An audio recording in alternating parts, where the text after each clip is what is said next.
Hello, hello. I'm Steffi Czerny, and I welcome you very much to our DLD Sync session today. I'm not the host today. I'm just the just the opening girl. Girl is good, but the opening old lady. Welcome to DLD Sync with Yossi Vardi, Swaha Pattanaik, and Kenneth Jacobs. Yossi, my good friend, my co-chairman of DLD, my wonderful enabler of this great conference. Thank you for hosting today this session. Have a good show. Thank you very much, Steffi. Welcome, everybody. Good morning, United States and the Western Hemisphere. Good afternoon, Europe. Good evening, the Far East. It's very nice to have you again from all over the world. I have the pleasure of introducing to you today two wonderful persons. Ken Jacobs is the chairman of Lazard Limited. Lazard, as most of you or all of you know very well, it's a leading global independent financial advisory company, and under its asset management, there are some $200 billion. And the company is focusing on technology, media, and life sciences, among other things. And Ken has a very worldwide perspective of what's going on. He will be interviewed by Swaha Pattanaik. I hope I didn't make it too bad, who is the global economic editor and a commentator for Reuters.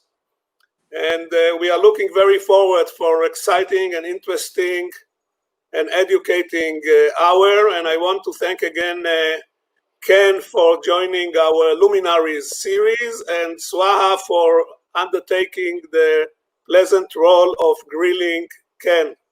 Well, ladies and gentlemen, the stage is yours. Ken, please. Thank you, Yossi and Steffi. It's a pleasure to take part and be here with you virtually. And it's a real pleasure to welcome Ken. Hi, Ken from London. Hi, Swaha. Thank you very much. And also, thank you, Yossi and Steffi and everyone in the DLD audience. And it's a real pleasure to be here today. Perfect. Some of you in the audience have already submitted questions, and I'm going to weave that into the discussion we have with Ken now. There'll also be time to take some questions at the end. So submit them by all means, and we'll take as many as we can. So Ken, let's start. The theme of this conversation is after the pandemic. Talking about the post-COVID world is pretty hard. A lot of people are finding it quite difficult, sort of personally, economically, to cope with the here and now. So before we get to the big picture, long-term view, which I know we will deal with, let me ask you, what is it like to be a corporate leader right now? And by that, I mean, you are navigating challenges that face your business, your clients, and importantly, your employees right now. How is this particular crisis difficult to some of the ones you've had to deal with through your career, which has been long and illustrious? Great, thank you. Well, I'll start on the positives. The positives are pretty straightforward to me. First of all, I think I've slept in the same bed more or less every night for about 12 weeks, which hasn't happened probably since high school. Second is I'm not jet lagged, probably for the first time in close to 35 years. I don't think I've been jet lagged for 12 weeks. And so I think I've come to appreciate what 7 hours of sleep does to a human being. And that's not something I want to, that I think should be underestimated. So from a positive, that's been great. Second, I'd say the other positive is I think like everyone who has sheltered at home for an extended period of time, you kind of reacquaint yourself with family or the people you're sheltering with in ways that you probably weren't able to do under other periods of time. So actually, both of those have actually helped me navigate what is obviously a unique period of time for our firm and for history in business and globally.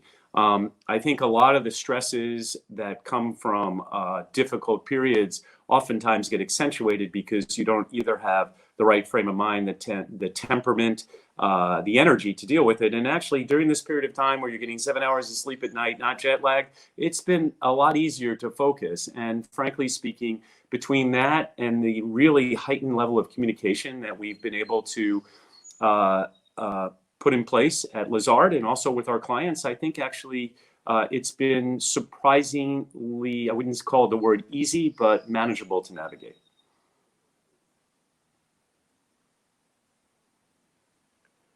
So let me ask you then on to some of the bigger picture questions. For quite a few decades, the conventional wisdom was that the nation state was becoming less and less important and that globalization was a one-way street. Trade tensions, even before COVID, had started to make us question that sort of conventional wisdom. The pandemic has come afterwards. One of the questions that came through already from the audience is, should we expect more or less globalization? Perhaps also to nuance that in which sectors maybe in the coming decade. So let me approach this from 2 points. I mean, the first is, I think one of the problems with a debate around globalization, it really is a debate around free trade. And I think that one of the things we have to come to understand is, generally speaking, there's not an economist in the world that doesn't think there are significant benefits that come from free trade over any other system. Those benefits come from the fact that we're better able to allocate the capabilities of different economies, or best able to allocate the capabilities of different economies globally. But free trade just doesn't happen. It happens because governments enable it. And also, it's not clear why the benefits of free trade should be allocated the way they've been allocated over the past 30 years. And frankly speaking, in the Anglo-Saxon world, the benefits of free trade have been allocated primarily to capital. I mean, Germany is probably an example of a country where the benefits of free trade have been split better between capital and labor. But if you sort of think about the tensions underlying the questions about free trade and globalization, it's not so much about the benefits that come from free trade. It's really about the allocation of those benefits between, frankly, capital, labor, and ultimately the rest of society. So when we talk about globalization, I think, to really understand it, we have to decide whether we're going to do a better job of allocating those benefits than we've done over the past 30 years. Frankly, I think in this environment, the rhetoric's going to get in the way. And I think we're going to have a more managed type of trade environment for the next several years. I don't think that in the long run, that's necessarily the best outcome for the global economy, but I think that's the reality of it. And I think we're going to see more regionalization of trade, and also a lot of focus on making sure that critical supply chain are in places where companies and governments are most comfortable. So one of the things, just focusing, carrying on the economy, one of the things that COVID-19 has revealed is what Joseph Stiglitz recently called the limitation of the private sector. So basically what he's talking about is we don't expect the private sector to deliver on social and economic equality. We don't expect it to deliver a decent welfare system.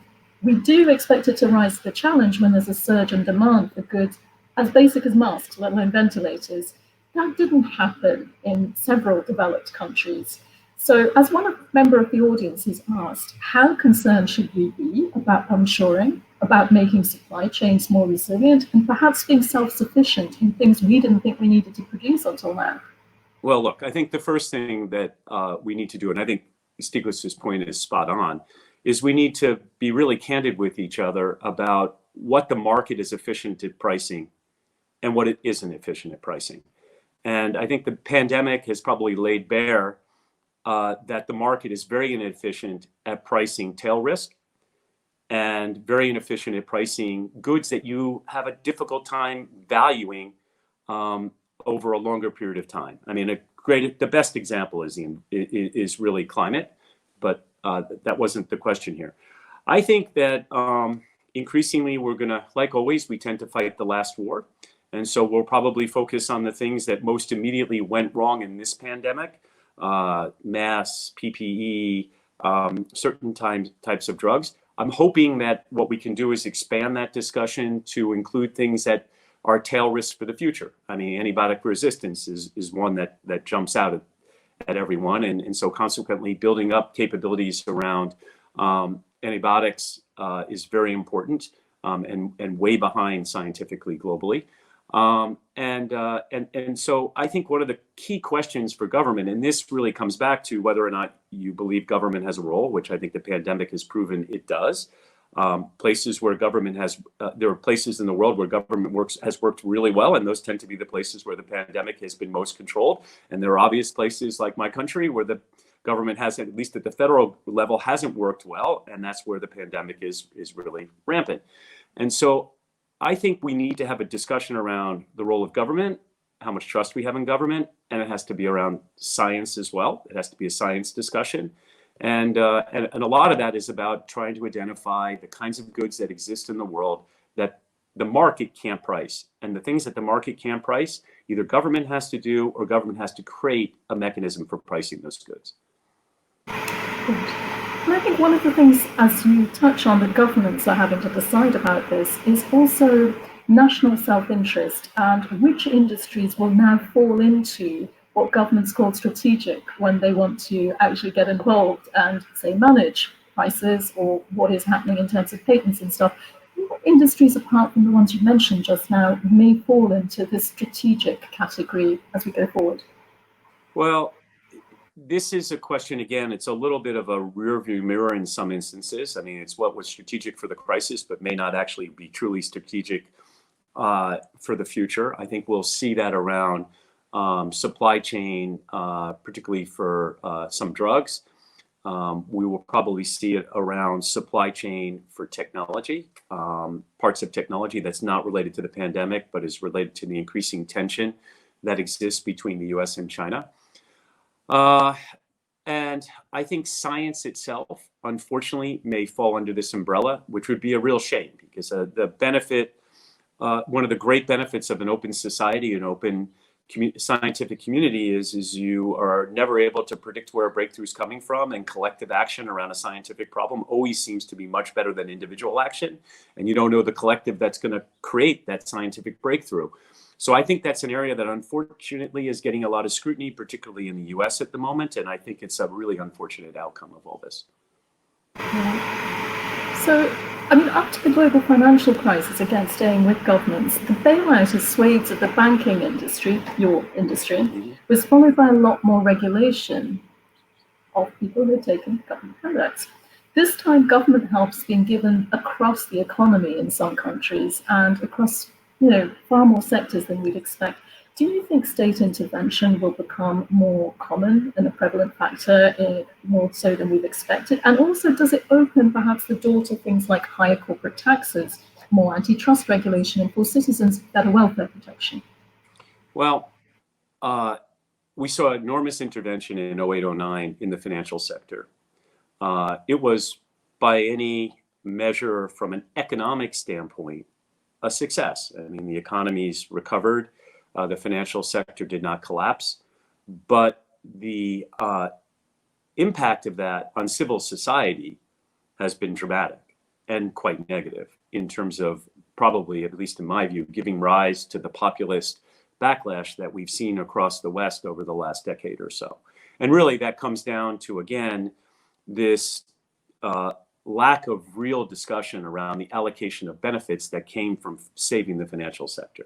I mean, most of it went to capital again and not to other parts of society. And that has led to an increasing in the wealth gap and all the backlash, which I mentioned before. Unfortunately, I think we may repeat that, at least in the United States, again here. It won't necessarily, the focus of most of the stimulus, both on a monetary and a fiscal standpoint, has been again to capital, to businesses, less directly to consumers and to individuals, although there was significant increase in unemployment benefits and the one-time checks. But the level of intervention in the bond markets and directly to companies has been really significant. And this time, it's not just limited to the financial sector, it's across all sectors of the economy. So I think we're likely to see some kind of political backlash there. And a lot depends on, who's the next administration as to how it plays out. Does it play out into higher taxes? Does it play out into higher regulation? I expect that it probably will this time. And we'll see the consequences of that. Europe has been a little more measured in terms of the fiscal response so far. Frankly speaking, most of the measures, at least from what I see with regard to unemployment in Europe, were already in place, and they just had to be actuated. And so consequently, I think the impact is probably going to be, again, more measured in Europe than likely to be the case in the US. Great. And let me ask you specifically, I mean, you sounded a little critical, perhaps I'm misinterpreting it, of some of the scale of some of the measures that have been sort of whipped out in the US. The policymakers, particularly the Fed, would argue that the financial markets were freezing up back in March. If they hadn't let loose the kitchen sink, things would have been very, very bad for the economy and for real people. I mean, what do you think should have been done better more specifically? Oh, no, I don't get me wrong. I think with the Fed's policies, the central bank policies globally were necessary and at least so far sufficient to keep the markets open. I can't be critical of what they've done. They had to probably step in and take all the measures they took, which were significantly greater than what was taken in 08-09. And to date, it's been a success. The markets are open, credit spreads have narrowed, there's liquidity. But the consequences of this to the rest of the economy and to society at large, we can't ignore. And I think we did ignore them in 08-09. We basically took the steps we took to save the financial sector, which frankly speaking underpinned the economy. But we didn't really think about the consequences of those actions on the rest of the economy and the rest of society. This time, the actions are even broader, and the consequences are likely to be even more. And I think this time it would be smart to try to get ahead of that. Right. We keep touching on inequality. So let me sort of bring that up front. I was going to deal with it later, but let's touch it. You are sort of raising that issue about the financial crisis, and again now. So I don't get any sense at all that we'll return to the sort of long protracted period of austerity we saw after the global financial crisis, particularly exacerbated in Europe by the Eurozone crisis. That said, this health crisis has highlighted and exacerbated some of the inequalities that already existed. And you're pointing out quite rightly some of the problems that may accrue from the steps that are being taken by policymakers. How fractured do you think society is or risks becoming after this COVID crisis? And what do you think we should be doing about better allocating the benefits? So I think the impact in Europe is probably going to be less on the inequality issue as a result of the actions taken by the European governments so far. I think the issue is greater in the United States, where we already had accelerating inequality. A lot of it is technological, a lot of it is education, a lot of it is race, and a lot of it are the outgrowth of the financial crisis in 08-09. I think this crisis will just accelerate those trends unless we get ahead of that. And you think about the amount of money that's been poured into the economy here. It's something like $3 trillion so far in the US. And you sort of just think about, okay, for another trillion, what could you do to really fundamentally change healthcare in the US? For another trillion after that, what could you do to fundamentally change poverty in the US or education in the US? It's kind of I don't mean to be flippant about this, but we just spent $3 trillion that no one would ever conceived of spending before, going from 70% debt to GDP to over 100% in a matter of weeks. And again, I don't mean to be flippant about it, but another $2 trillion doesn't really change the equation that much and can have a dramatic effect on society if spent correctly. And we are going to probably spend another 2 or 3 trillion by the time we get through this pandemic. And as you said, yet bond yields are very low, especially in Europe. So this, as you can be done. You mentioned racial inequality. I mean, sitting in the US, you've seen around you a huge outpouring of support and a lot of public soul searching in the corporate world about diversity and inclusion. It's been picked up everywhere. It's not confined to the US. Diversity and inclusion policies have been in place for a while. So has anti-discrimination legislation, and we've seen Supreme Court decision yesterday as well, which cements these legal safety nets. Yet patience is running out because people seem to not see the change on their ground or in their lived experiences. What are you hearing in your circles from your employees, and what do you think would be the most effective ways forward to move change and make change happen more quickly? So in a short period of time, we had 3 or 4 very startling events. We had the murder of George Floyd, the murder or killing of Ahmaud Arbery, the video of Central Park, and the killing of Breonna Taylor. 3 of those were on video. For Black and African Americans, there's nothing new about it. It just happened to be on video. For the rest of America, in a short period of time, we got to see on video the experience of Black and African Americans in the US, an everyday experience. This was a wake-up call to America. And it seems to have really touched a nerve in a way that I don't think anything with regard to race has touched a nerve in America like this since the 60s. What's different this time, I think, is that when you go back to the civil rights movement of the 1960s, it was primarily led by the Black church and supported by churches around the country. And it was a moral issue, which was very powerful, and it led to pretty significant change. But there was virtually no corporate participation. And it really, if you think about the support within civic society, it was, yes, it was there, but it really wasn't in the big institutions that drive change in society the way that it is, frankly, today.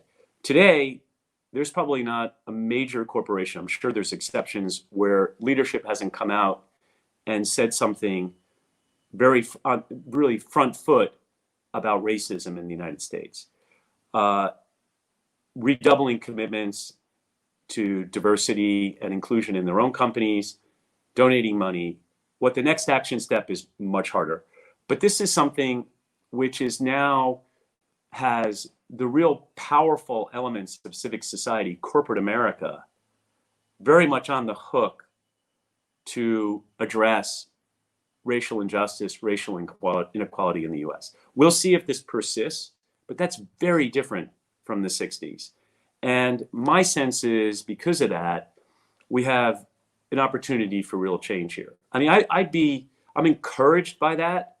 I'm sort of also, I'm somewhat optimistic, but I'm very realistic. This is a problem it's been a stain in America for 400 years plus. And many people thought we had addressed it in the 60s and 70s, and clearly we haven't. I mean, there's progress, but it's not nowhere near where it has to be. But I'm hopeful. I mean, I think we're going to see some actions out of Congress on policing, which are going to be substantive. But the real issue is how do we get to the roots of the problems in housing and education and healthcare, which are bigger issues to get our arms around. So let me ask you, we've had a question come in, I presume both on this and some of the other inequalities you were talking about earlier. The question is, where do you expect the political will to come from that could bring the fundamental changes in the US which you feel are necessary? I mean, you touched already on depending on which administration. So I don't know, you mentioned Congress, do you see that political will writ large in the States? I would just point to 2 things that have to happen. The first is people have to vote.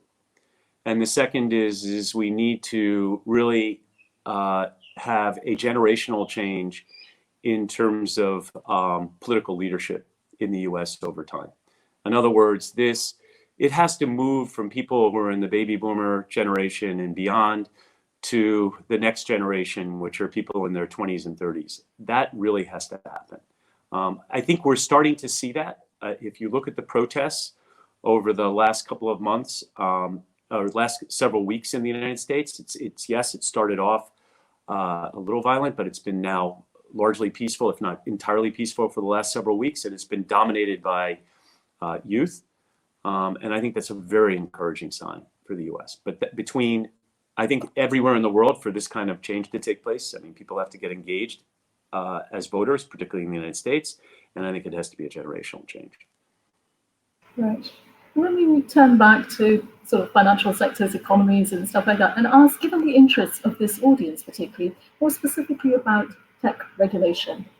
So there was already a lot of talk, especially in the European Union, about regulating tech in a different, firmer way before COVID-19. There's an intense focus on this issue at the moment. What do you think lies ahead for tech companies, given we seem to have become more, not less, dependent on some of them during the pandemic? So it's a very complicated discussion. I think the issues going back to Snowden and after make the issue of American tech, particularly in social media, very complex. Privacy issues, domination of the American social media companies. And that's going to remain complex. And I'm not sure that that there's any easy solutions short of probably increased regulation in Europe, and frankly speaking, maybe some increased regulation of the social media giants in the US because of the issues around political campaigns and political figures. It's a very polarizing discussion right now, but there's that. On the more, I would say, how do I describe this? Traditional technology, chips, software, the building blocks that we use to drive business and society at large. I think the debate is going to be about having winners and champions. And I wouldn't be surprised if we see some relaxation of regulation in that area to ensure that we have champions. And that could as easily be the case in Europe as in the United States. So let me turn to something you said earlier. You touched on earlier about climate change. There's a lot of focus on COVID, health, economic outcomes at the moment. That doesn't mean that climate change has gone away or the work to address that has gone away. Can you sort of touch a little bit on how these conflicting, or not conflicting, but sort of difficult challenges are being tackled at the same time as a global economic crisis, and what you're seeing from your clients about ESG issues? Okay, so there's a lot in that question. So let me kind of try to unpack different parts of it. The first is, I think in Europe, I'm very encouraged about the ability to keep climate change on the front burner and as a key issue going forward. I think that the pandemic has probably made the argument around science more important in Europe and more accepted in Europe. And on top of that, the many fiscal programs or measures we're going to see out of Europe are likely to push along and accelerate trends around electrification of vehicles and the like, which is a positive development. And then on top of that, I think the momentum around shareholders in Europe over the course of the last several years in terms of putting pressure on companies to be more compliant and thoughtful about the ES part of ESG, I think is going unabated and will only accelerate. With regard to the US, it's more complex. I think that one of the things to understand in the US is that the core economic engine in our consumer society are people who care about this issue. And you can see that by how transformed the consumer product company, how much the consumer product companies have transformed their business models to appeal to this customer base. And you can also see it by how front foot, again, BlackRock was in terms of trying to address this issue, because their core customer base cares about this, wealthy individuals, institutional clients. So I think the pressure for this change, which is being driven by, in a lot of ways, economics, economic actors, is a really positive thing. That said, you have two things that I worry about. The first is we have a real polarization on the value of science in the United States, and who wins that debate will ultimately be very important to the outcome here.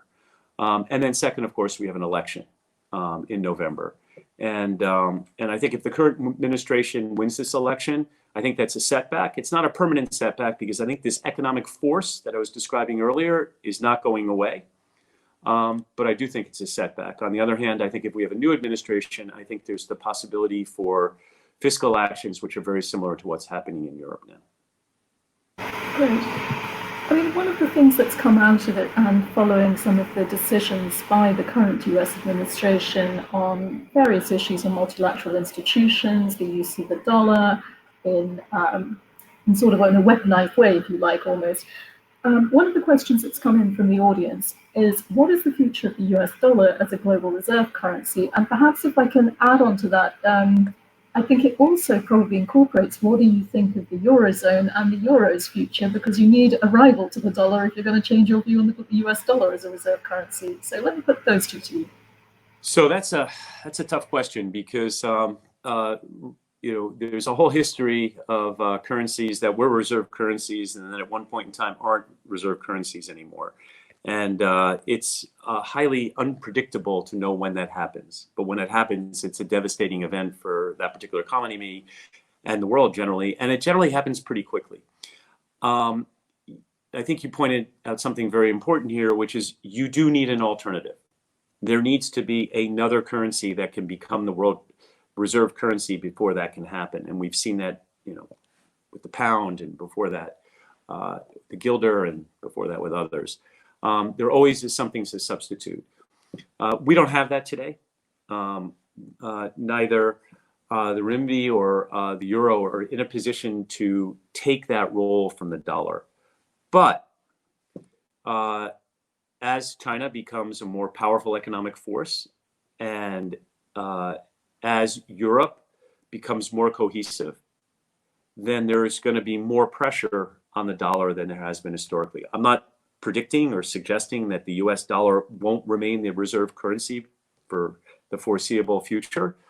But I do think that some of the actions that have happened in Europe over the last couple of months are probably good for the euro longer term, probably create a little more doubt in people's minds about the need to find safe haven with the dollar, and may put a little pressure on the dollar exchange rate. Now, a little pressure is not going to make that much of a difference to anything.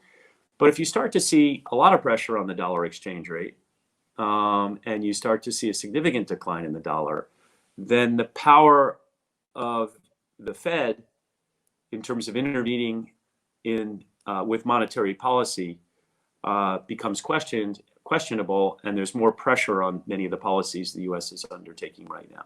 I don't think that's a near-term problem, but it's something to kind of keep an eye on. That's great. Following on from that, one of the people in the audience has asked about your view on emerging markets, and you spelled out some of the longer-term issues for China, etc. The question is, how will Brazil, India, China, and Africa come out of COVID-19 and perform in the new economic environment? Sure. So, frankly, we don't view China anymore as an emerging market country. I mean, it's a developed country in every respect, and second largest economy in the world at this point. And it's very difficult at this point to point to one answer for the emerging markets, because countries fall into many different categories. And I'm just going to touch on a couple. You have countries that are relatively self-sufficient, financed in their own currency, which probably are doing okay at the moment. Chile is a good example of that. Colombia is kind of like that. Even though there's been stresses in throughout the world, they probably fall in that category. You have countries which have very high exposure to oil and finance in dollar, and there's a lot of stress. And you have countries which have oil exposure but finance in their own currency, which probably not as bad but under stress. So it's a different picture in different parts of the world. I think one of the real challenges, unfortunately, for the emerging markets has been this very strong move over the last couple of years to dollar assets, and this very heightened focus on the part of the global institutions, primarily the big central banks, on what's going on in their own markets, so the US and Europe, and to an extent China, and less of a focus of what's gone on in the emerging markets as a result of this massive move of capital back into the developed markets on top of the health crisis throughout the world. That's a challenge. And frankly, in 08-09, we saw more focus from the central banks and the global institutions to help ameliorate some of the impact of the crisis in the emerging markets. We clearly saw that in 98 and 95. This time, I think we're struggling in that regard. So there's another question come in about cryptocurrencies. So the question is, how seriously does the financial community take cryptocurrencies like Bitcoin as a potential reserve currency of the future? And added to that, perhaps I could tack on, if it's not Bitcoin, what about things like stable coin? and some of the initiatives about that sort of alternative pegged to a real currency. So I'm sorry, Swaha, I missed the second part of the question. About the stable coin. So the question from the audience is about Bitcoin and how seriously the financial community takes it. And what about stable coin? So I'm not all that familiar with cryptocurrencies. I'm not an expert on it by any means. So I'll just make a couple of observations on it. The first is, I think that governments generally are going to be very reluctant to let go of currencies, control of currencies. It's fundamentally a sovereign, viewed as a sovereign responsibility. And I think it's going to be some time before we see them let this go. Now, there are a lot of things that can happen outside of the purview of governments, but when you have the central bank in the US and the central bank effectively in the ECB and in China kind of reluctant to let these forms of currency evolve, I think it's going to be a bit of a block. There may be a point at some time where there's a government that adopts a digital currency. That'll be interesting. I'm not sure when, but it's possible. And then the third, which I don't know that much about, but I'll just throw out there is that we're entering the age of quantum computing. And I think one of the things that is going to have to happen is all these forms of digital currency, which were developed pre-quantum, are going to have to become resilient in an age of quantum computing. And I'm not that familiar with all the different ways to approach that, but my gut is that that's a lurking issue. So we're sort of coming to the end of our time. Let me ask you, before I hand you back to Steffi, who probably has more questions for you though. You started by saying that you are not traveling as much, you're not as jet lagged, and those are some of the good things that are coming out of it. So trying desperately to find some silver linings in all this, but also learning points. When we see lockdowns lifted, pollution levels rise again, and that's a function of getting economies back on track. But do you see anything that you might classify as an opportunity or some changes that will stay with us because we've gone through this pandemic, learned some lessons that you classify again as positive? A few. I think that what the lockdown has done is it just accelerates some trends.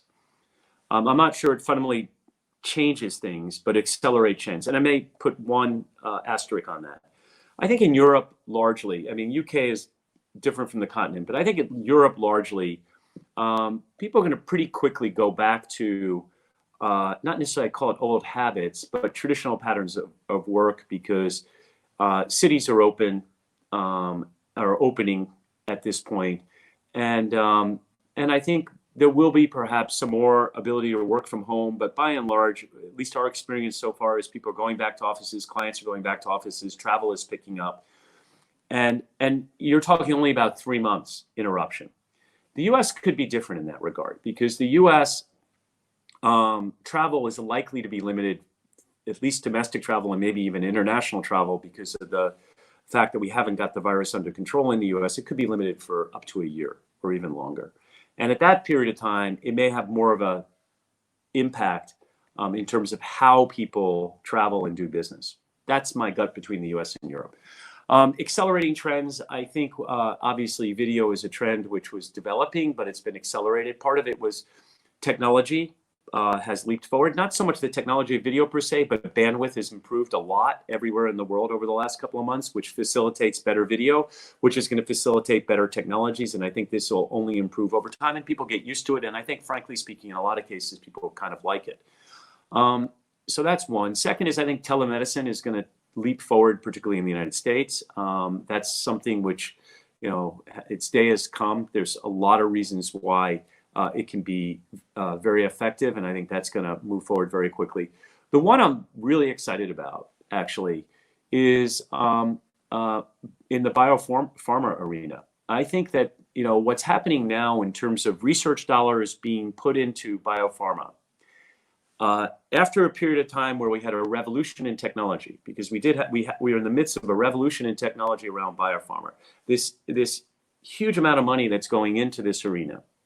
The breakdown of barriers between companies and academic institutions in terms of sharing information in a way we've never seen it before gives me the sense that we're on the verge of something akin to what happened in the 1960s with the space program. I mean, you had a breakthrough in technology with the transistor in the 50s. You had this massive amount of money going to the space program. And then you have this explosion of technology, particularly in the United States and Silicon Valley, that has led to this massive technological revolution that's happened over the last 50 years. My hunch is that we're going to see something like that in biopharma. That's exciting. That's nice to end on ending with me on a positive note. I know both Steffi and Yossi probably have a couple more questions that will touch on some of the issues you've dealt. Let me thank you for answering my questions and hand over now to Yossi. Yeah, first of all, thank you very much for extremely interesting discussion. Ken, I have two questions drawing on what you said. Number one, you spoke shortly about the tension in the US regarding the Afro-Americans and the whole racial issue, and you attributed it to the transparency that video and everybody has a camera can expose it. And we saw something similar at the 80s before the fall of the Berlin Wall in East Europe. You know, that when people are exposed to some kind of reality, they react. Now, to what extent you think that all the unrest we see in Europe and we see in the Far East and we see in the United States and we see in Brazil, it seems that we have a kind of a world wave of people unhappy with the situation, and there is a polarization. The middle class is unhappy with the unhappiness and deprive the people, or the people of the lower income are not willing to take it anymore. Do we see a whole new wave of global unrest? How do you see it? I don't know the answer to that one. My hunch is the following. I think your analogy of the Berlin Wall and video in today's video is very apt. I hadn't thought of that before, and I think it's a great comparison. There's a part of me that is very excited about this level of protest around the world because I think it's generational. I think that for the first time in a very long time, we're seeing an engaged younger generation taking to the streets, engaged in terms of society and the kind of changes that are going to take place. I mean, we haven't seen that since really the 60s. We saw a little bit in the 80s with the nuclear movement, but really it's been since the 60s. It's overdue. It also, I think, is getting at a fundamental issue, which is there is a real lack of legitimacy of the elites as managers of society over the past, call it 30 or 40 years. And I think this is a bit of a backlash to that. And that's been but what I'm hoping is this is also a backlash to the populism that has engulfed the world or parts of the world over the last decade. And maybe this is hopeful in a way that maybe we're going to get some backlash to the populism, which is more effective government, more effective leaders, perhaps from the next generation at some point that can harness this energy in a positive way. That would be my hopeful take on it. But we also have to admit that we see the rise of more totalitarian government as a different reaction to the same movement, which is not so nice, I guess. No, and actually, I think that's one of the challenges is that when the world looks at China, one view is authoritarian and the other view is competent. And I think, yes, the beginning of the pandemic was not perhaps China's finest moment, but I think that mix of authoritarian and competence is something that is going to be a challenge to the developed world. I think, unfortunately, I happen to think that democracies, Republican democracies, can be enormously competent as well. It's just messier looking. But that's going to be one of the challenges for the years to come. Yeah, but you see it also in East Europe, not The second question which I wanted to ask you, to what extent the current performance of the capital markets depends on this infusion of the government and what happened when the government is turning it off. You know, the government cannot pump money endlessly into the market, and if you don't have the underlying economic justification, we know very well, or we better know, that it's kind of a temporary. This can be long, but it's temporary, and when government change its taste, the whole thing may collapse. How do you see it as a threat? First, let me go back to the previous question. I think that in Eastern Europe, we see authoritarian, but I'm not sure we see the same level of competence in society in terms of how it's exercised. But then to this question, Yossi, look, a lot of this just depends on whether or not economies recover and how quickly they recover. The $3 trillion of additional debt in the U.S. With a strong recovery is probably fine and manageable. The $3 trillion more of additional debt in the United States with a very weak recovery is more challenging. So I think a lot of it comes back to the efficacy of the fiscal programs. And I'd say, you know, for less money, so far, it appears that in Europe, if you measure success by level of unemployment, the ability to keep savings intact, Europe's done a pretty good job in terms of keeping unemployment relatively low and savings intact, so that as the economy starts to recover, you have a relatively strong consumer in Europe. The US is very different in that we have obviously very strong fiscal measures, but we have extraordinarily high unemployment right now. And we obviously have depleted savings. I mean, there are obviously some things done by government in the beginning to offset that, but the longer people are unemployed, the more those savings get depleted and the less spark you're going to have for the economy to recover. I think that's going to largely determine the outcome here. Thank you. Back to Swaha. Thank you very much, Yossi. I think those were all the audience questions. Those are all mine. Let me hand back to Steffi if she had any questions. Yes, I have questions. Since DLD's parent company is Huber Media, a media house in Germany, a European media house, how do you see the future of media? What is the future of media from a point of a banker, your view of a banker? I think it's great. I think media is about content. And I think we're in a world right now where content is being created at a pace and quality of which we haven't seen in decades. And it's across multi-dimensions. If you think about, I'm most familiar with the New York Times, the Washington Post, the LA Times, the Wall Street Journal, as for examples, Atlantic Magazine, and even Google. Fox News. And when you look at it, the quality of what's been done in traditional journalism to reinvent itself over the last couple of years is just stunning. I think on the content side for media companies, in terms of the production of local television or global television, of film, less with feature films, has really been stunning as well. So I think the demand for good content is insatiable. And I think media is doing a much better job of satisfying that demand and increasingly coming up with models to make money off of that as well. So I'm pretty encouraged, actually. That looks great. Thank you. But do you consider Facebook and Google and maybe also Amazon as a media kind of media?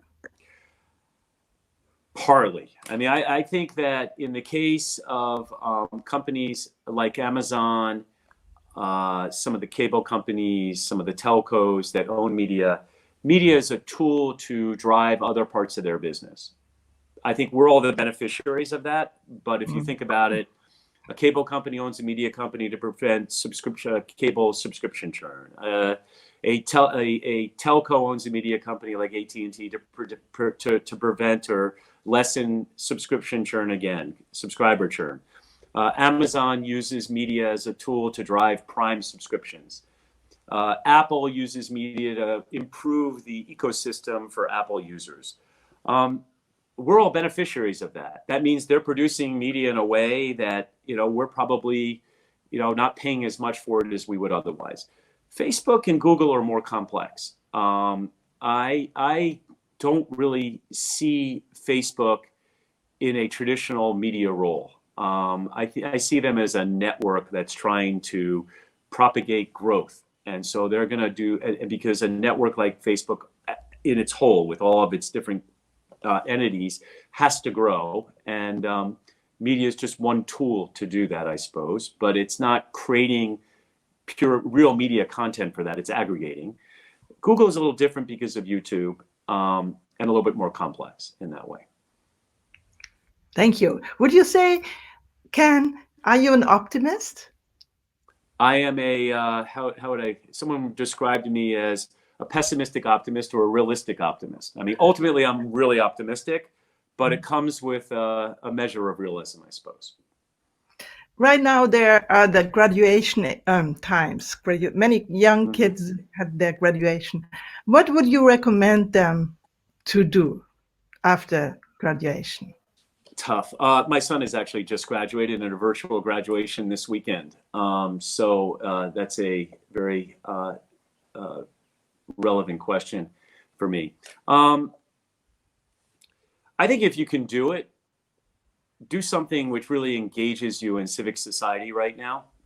This will be a tough year to go into business. So if you miss it, if you were traditionally going to go to business, if you miss a year, it's not going to make much of a difference. It's going to be, the job market's going to be a little bit tight or difficult for the next kind of 12 to 18 months or so. So if you have the means or the ability to do something in civic society, it's an exciting time to do it. So that would be and then I would say vote and stay engaged. That's a wonderful and last word. Vote, engage, be engaged, stay engaged, be curious, and listen to Ken Jacobs. Thank you so much. It was a wonderful interview. Thank you, Sava. Thank you, Yossi. I'm very proud of the three of you. Thank you so much. You made DLD really relevant. Thank you. Thank you, Steffi, Yossi, and Swaha. Yossi? Yeah. One word of thanks to Mr. Rosen, Vice Chairman, who facilitated the meeting. Yeah, absolutely. Jeffrey was the enabler. Thank you, Jeffrey. Bye. Bye-bye. Bye. Ciao.